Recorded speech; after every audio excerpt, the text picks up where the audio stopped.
এই নাও, এই নাও তোমাদের পুরস্কার। আমি আজ সত্যি তোমাদের উপর অনেক খুশি হয়েছি। কি হলো কি রানীমা, কেমন লাগছে আবার রাজপ্রাসাদে ফিরে এসে আপনার? আপনি তো অনেক চেষ্টা করেছিলেন আমার হাত থেকে পালিয়ে যাওয়ার, কিন্তু শেষ পর্যন্ত কি হলো, সে আবার আমার কাছে এসে পড়তে হলো আপনাকে। আর তাছাড়া আপনি আপনার প্রাসাদ ছেড়ে এভাবে চলে গিয়েছিলেন কেন, সেটা আগে বলুন তো। তবে আমি কিছু না বললেও ব্যাপারটা আমি জানি, কারণ এই দাসী শুনে ফেলেছিল যে আমি আপনাকে হত্যা করার চেষ্টা করছি। আর তাই তো আপনাকে বাঁচানোর জন্য আপনাকে নিয়ে প্রাসাদ থেকে পালিয়েছিল, কিন্তু দেখুন আবার ঠিক আমার সামনে এসে আপনাকে পড়তে হলো। রাঘব, অনেক হয়েছে, এসব অন্যায় এবার বন্ধ করো। ওদিকে তন্ত্রবুড়ি চলতে চলতে একটা আস্তানায় গিয়ে পৌঁছায়, আর সেখানে গিয়ে দেখতে পায় যে একটা তান্ত্রিক ধ্যানে নিমজ্জিত আছে। একই তান্ত্রিক বাবা তো ধ্যানে নিমজ্জিত রয়েছে, আর উনি যদি ধ্যান করেন তাহলে যে অনেকটা সময় ধরে ধ্যান করেন, আর আমার হাতে তো এতটা সময় নেই। এক্ষুনি তো আমাকে তান্ত্রিক বাবার সাথে কথা বলতে হবে, কিন্তু কি করে তান্ত্রিক বাবার ধ্যান ভাঙবো আমি? তান্ত্রিক বাবার ধ্যান ভঙ্গ হলে যদি তার বিশেষ কোনো ক্ষতি হয়ে যায় তাহলে কি হবে? না না, আমি বরং কিছুক্ষণ অপেক্ষা করব তার ধ্যান ভাঙার জন্য। তবে আমার হাতেও তো সময় নেই। যাই হোক না কেন, তারপরও আমি কিছুতেই যে তান্ত্রিক বাবাকে রাগাতেও পারবো না, আর তার ধ্যানও ভঙ্গ করতে পারবো না। তাই আমাকে একটু সময় নিয়ে হলেও অপেক্ষা করতেই হবে। তন্ত্রপুরী তান্ত্রিক বাবার ধ্যান ভঙ্গ হওয়ার জন্য অপেক্ষা করতে থাকে, আর কিছুক্ষণের মধ্যেই তান্ত্রিক বাবা তার ধ্যান ভঙ্গ করে। আর সে তার ধ্যান ভঙ্গ করেই তন্ত্রপুরীর সাথে কোনো কথা না বলে যজ্ঞ করতে আরম্ভ করে দেয়। ওম হ্রিং ক্রিং চট স্বাহা। ওম হ্রিং ক্রিং চট স্বাহা। ওম হ্রিং ক্রিং চট স্বাহা। একই তান্ত্রিক বাবা তার ধ্যান ভঙ্গ করলেন, আর দেখলেন যে আমি এখানে এসে তার জন্য অপেক্ষা করছি, কিন্তু তিনি আমার সাথে কোনো কথা না বলে আবারও ধ্যান করতে শুরু করে দিলেন। তাহলে কি উনি আমার উপর রেগে আছেন? উনি কি আমার সাথে কথা বলতে চাইছেন না? কিন্তু ওনার সাথে যে করেই হোক আমাকে কথা বলতেই হবে, না হলে যে আমি কিছুতেই নিজেকে ওই অবাধের হাত থেকে বাঁচাতে পারবো না। তান্ত্রিক বাবা, তান্ত্রিক বাবা, দয়া করে আমার সাথে একটু কথা বলুন। আমি বিশেষ একটি কারণে আপনার কাছে এসেছি। তন্ত্রপুরীর ডাক শোনার পরও কিছুতেই তান্ত্রিক বাবা তার সাথে কথা না বলে যজ্ঞ করতেই থাকে। ওম হ্রিং ক্রিং চট স্বাহা। ওম হ্রিং ক্রিং চট স্বাহা। ওম হ্রিং ক্রিং চট স্বাহা। আমি জানি তো তান্ত্রিক বাবা, আপনি হয়তো আমার উপর অভিমান করেছেন, কিন্তু তান্ত্রিক বাবা, যেটাই হোক না কেন আমি তো আপনারই শিষ্য। আমি যে আজ মহা বিপদে পড়ে আপনার কাছে এসেছি, আর তাই আপনি একমাত্র পারেন আমাকে এই বিপদ থেকে রক্ষা করতে। দয়া করে আমার সাথে কথা বলুন। আর তাছাড়া আমি আমার ভুলের জন্য আপনার কাছে ক্ষমা চাইছি তান্ত্রিক বাবা। কি হয়েছে কি তোর? কি কারণে তুই আবার আমার কাছে এসেছিস?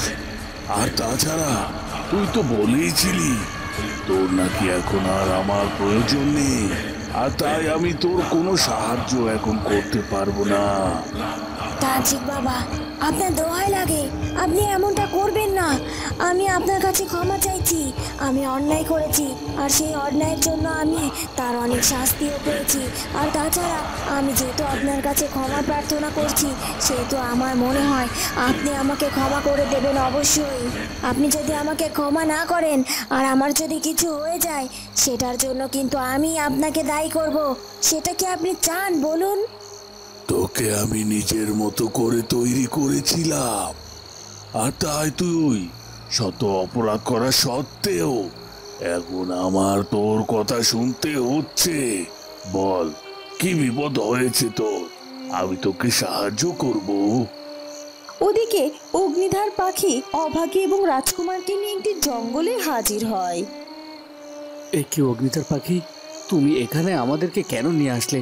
এখানে তো আমি আগেও গিয়েছিলাম, কিন্তু এখানে কোথাও আমার পিতার মশাই নেই। রাজকুমার, তুমি জানো না এই জঙ্গলের মধ্যে তোমার পিতামশাইকে একটি পরিত্যক্ত কুটিরে আটকে রাখা হয়েছে। আর শুধুমাত্র সেটাই নয়, যে আটকে রেখেছে সে তোমার পিতামশাইকে আগামীকাল ভোর হতেই হত্যা করার পরিকল্পনা করেছে। এখন এক্ষুনি তাকে রক্ষা করতে হবে। কি বলছো কি অগ্নিধর পাখি? এই জঙ্গলের ভেতরে কোনো কুঠিরে আমার পিতামশাইকে আটকে রাখা হয়েছে? তোমাকে অনেক ধন্যবাদ আমাকে সবকিছু জানানোর জন্য। আমি এক্ষুনি গিয়ে আমার পিতামশাইকে ওখান থেকে উদ্ধার করে নিয়ে আসবো। দাঁড়াও রাজকুমার, তুমি একা এভাবে যেও না, কারণ ওখানে গেলে তোমার পিতামশাইয়ের সাথে সাথে যে তোমাকেও বিপদে পড়তে হবে। আর তাই তোমাকে আমি একটা কিছু দিতে চাই। এই কথা বলে অগ্নিধার পাখি তার জাদু শক্তির মাধ্যমে একটা তলোয়ার হাজির করে। রাজকুমার, এই নাও, এই তলোয়ারটি তুলে নাও। আর এই তলোয়ারটি নিয়ে ওদের সাথে যুদ্ধ করবে তুমি। আর তুমি অবশ্যই জিতবে, আর তোমার পিতামশাইকে উদ্ধার করতে পারবে। আর তাছাড়া ওর হতে আর খুব একটা বেশি দেরি নেই, তাই আমি তোমার সাথে থাকতে পারছি না। আমাকে যে এখন ফিরে যেতে হবে আমার আস্তানায়। আর ভোরের আলো ফুটে গেলে যে আমি কিছুতেই আমার আস্তানায় ফিরে যেতে পারবো না। না না অগ্নিধর পাখি, তোমার কোনো সমস্যা হোক সেটা আমরা চাই না। আর তাছাড়া তুমি আমাদের অনেক উপকার করেছো আর এই তলোয়ারটা দিয়েছো, তাই আমি আমার পিতামশাইকে এখান থেকে উদ্ধার করে নিয়ে যেতে পারবো। তোমাকে অনেক ধন্যবাদ আগুন পাখি। ঠিক আছে, তাহলে এখন আমি চলে যাচ্ছি। আর যেহেতু তোমাদেরকে আমি বন্ধু হিসাবে মেনেছি, তোমরা যদি কখনো কোনো দিনও বিপদে পড়ো তাহলে আমাকে স্মরণ করবে। আমি ছুটে চলে যাব। তবে হ্যাঁ, অবশ্যই দিনের শেষ ভাগ থেকে শুরু করে রাতের শেষ পর্যন্ত আমাকে ডাকলে। এই সময় ছাড়া যে আমি কিছুতেই আমার আস্তানা থেকে বের হতে পারবো না। ঠিক আছে অগ্নিধর পাখি, এবার তুমি এসো। এরপর অগ্নিধার পাখি সেখান থেকে চলে যায়। অভাগী, আমার মনে হয় তোমার ওই শত্রুদের সামনে যাওয়াটা ঠিক হবে না। তুমি এখানে অপেক্ষা করো, আমি এক্ষুনি গিয়ে আমার পিতামশাইকে উদ্ধার করে নিয়ে আসি। না না রাজকুমার, তোমাকে এভাবে একা ছেড়ে দিতে পারি না আমি। আর তাছাড়া তুমি আমার উপর ভরসা করো, আমার কোনো ক্ষতি হবে না। আমি তোমার সাথে তোমার যুদ্ধে তোমার পাশে থাকতে চাই রাজকুমার। ঠিক আছে, তাহলে চলো। এরপর রাজকুমার আর অভাগী সেই কুটিরের দিকে এগিয়ে যেতে থাকে। ওই তো সেই ছেলেটি যাকে আমি এতটা সময় ধরে খুঁজে যাচ্ছি। আর ওই ছেলেটা তো দেখছি আমাদের আস্তানার দিকে এগিয়ে যাচ্ছে। আর তাছাড়া তখন তো এই ছেলেটাকে একা দেখেছিলাম, এখন দেখছি এই ছেলেটির সাথে আরও একটা মেয়ে রয়েছে। কিন্তু ওই মেয়েটা আবার এলো কোথা থেকে? না না, যেখান থেকে আসুক না কেন ওই দুটোকেই ধরে ফেলতে হবে। প্রহরী, রাজকনককে তো অনেক আগেই বন্দি করেছি, রানীমাকেও আমার আয়াতে নিয়ে আসতে পেরেছি। এবার বাকি ওই রাজকুমার। আসলে তখন রানীমা রাজকুমারের ব্যাপারে কিছু একটা বলছিল, আমার তো মনে হয় রাজকুমারের সাথে দেখাও হয়েছে ওনার। আর তাই এবার আমাদেরকে রাজকুমারের একটা ব্যবস্থা করতে হবে, না হলে আমরা এই রাজ্যে রাজা হয়ে যেতে থাকাটা অসম্ভব হয়ে যাবে আমার। হ্যাঁ মহারাজ, আপনার কথায় যুক্তি আছে, কিন্তু একটা জিনিস আমি ভাবছি, সেটা হলো আপনি তো বলেছিলেন ওই রাজকুমার নাকি পাখির উপরে রয়েছে, আর আপনিও তো কয়েকবার ওকে ধরতে গিয়ে ব্যর্থ হয়েছিলেন। এখন আমরা যদি আবার ব্যর্থ হই তখন কি হবে? একবার ব্যর্থ হয়েছি দেখে বারবার যে ব্যর্থ হব, এটা কি কখনো হয় নাকি? আর তাছাড়া আমি তো ব্যর্থ হয়েছিলাম ওই সাধুটার জন্য। ওই সাধুটাই তো রাজকুমারকে আগলে রেখেছিল। তবে আমি এর মধ্যে খোঁজ নিয়ে জেনেছি ওই সাধু নাকি জঙ্গল থেকে কোথাও চলে গিয়েছে। এই জঙ্গলে নাকি আর তাকে দেখা যায়নি। আর ওই রাজকুমার নিশ্চয়ই জঙ্গলের আশেপাশেই কোথাও আছে, তাই ওকে খুঁজে আমাদের বের করতেই হবে, কারণ এখনো আমার একমাত্র পথের কাঁটা। আর তাছাড়া ওর মা তো এখন আমার হাতে বন্দি, তাই ওকে দুর্বল করা আমার জন্য খুব একটা কঠিন হবে না।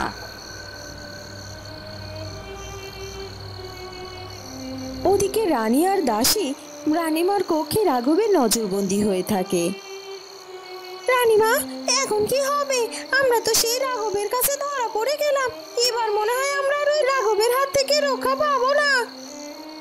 দাসী, ভেঙে পড়ো না দাসী।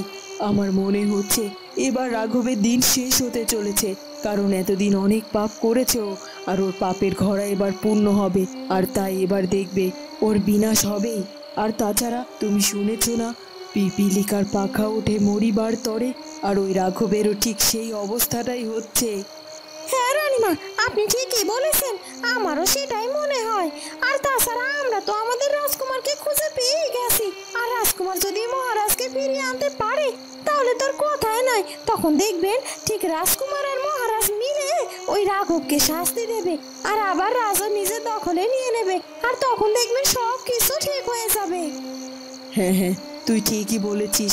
বিধাতা কখনো অন্যায় সহ্য করে না, আর এবারও করবে না। দেখবি সব কিছু আবার আগের মতো হয়ে যাবে। কি হলো কি ছেলে, চললে কোথায়? কে কে তুমি? আমি কে সেটা তোমার জানা লাগবে না, তবে তুমি এই জঙ্গলে এসে অনেক বড় অন্যায় করেছো, আর তাই তুমি আমার হাতে বন্দি। আর শুধু তুমি নয়, এই মেয়েটিও আমার হাতে বন্দি। মন্ত্রী মশাইয়ের আদেশ, তোমাকে এখান থেকে বন্দি করে নিয়ে তার সামনে হাজির করতে হবে। মন্ত্রী মশাই কোথায় থেকে এলো? তোমার এত কিছু না জানলেও চলবে, চলো এক্ষুনি আমার সাথে চলো। আচ্ছা, এটা যদি মন্ত্রী মশাইয়ের লোক হয়ে থাকে তাহলে কই, ওই মন্ত্রী মশাই কোনোভাবে আমার বাবাকে এখানে আটকে রেখেছে। হ্যাঁ হ্যাঁ, এটাই হবে হয়তো, আর তাই আমার কাজ এখন থেকেই শুরু করতে হবে। রাজকুমার, আমার মনে হয় তোমার পিতামশাইকে এখানে বন্দি করে রাখার পেছনে এই লোকেরও কোনো হাত আছে, তাই বলছি ওকে শেষ করে দাও এক্ষুনি। এটা রাজকুমার, তার মানে তুমি এখানে এসেছো তোমার পিতামশাইকে উদ্ধার করার জন্য? কিন্তু সেটা যে কোনোভাবেই সম্ভব নয় রাজকুমার, তার আগে তোমাকে আমি শেষ করে দেব। তখনই রাজকুমার আর একটু দেরি না করে অগ্নিধার পাখির দেওয়া তলোয়ারটি দিয়ে সেই লোকটাকে আঘাত করে, আর সাথে সাথেই লোকটার শরীরে আগুন ধরে যায়, আর সে লোকটি সেখানেই মারা যায়। অভাগী, আমাদের এখানে আর একটু দেরি করা যাবে না, এখনই চলো, আমাদেরকে মন্ত্রী মশাইয়ের আস্থানে প্রবেশ করতে হবে।